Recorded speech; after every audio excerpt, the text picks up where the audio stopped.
নদীর ধারে পড়ে থাকা পুরনো এক নৌকার ভিতর ছিল টিকলির ঘর। লাল ডোরাকাটা গা, চোখ দুটি সবুজে ভরা, জলের মতো গভীর। আর গলায় বাঁধা ছিল এক টুকরো নীল ফিতা, মালিকের শেষ স্মৃতি। একসময় ছিল সে এক বুড়ো জেলের সঙ্গী। ভোরবেলা মাছ ধরতে যেত, রাতে জালের উপর ঘুমাত। এক ঝড়ের রাতে মালিক ফিরল না। পরদিন নদীর জলে পাওয়া গেল কেবল এক ছেঁড়া চপ্পল। তারপর টিকলি হয়ে গেল একা। কেউ কিছু দিলে খেত, কেউ কিছু বললে শুনত। তবে সবসময় ফিরে আসত সেই পুরনো নৌকায়। একদিন এক শহুরে লোক এল, বলল, এই বিড়ালটা কিনব আমার মেয়ের জন্য। 1 কিমি দেব গো।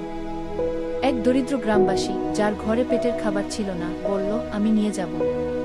বিক্রি করব। পেট তো আগে ভরুক। খাঁচায় ঢুকিয়ে টিকলিকে নেওয়া হলো। সে চুপচাপ ছিল, কিন্তু চোখে ছিল নদীর ছবি। তবে খাঁচার দরজা বেশিক্ষণ টিকতে পারল না। হঠাৎ করেই খুলে গেল। টিকলি দৌড় দিল।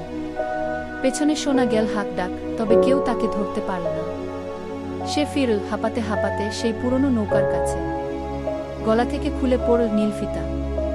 সে শুয়ে পড়ল জালের উপর, ক্লান্ত কিন্তু শান্ত। সেই দিন থেকে কেউ আর টিকলিকে কিনতে চায়নি।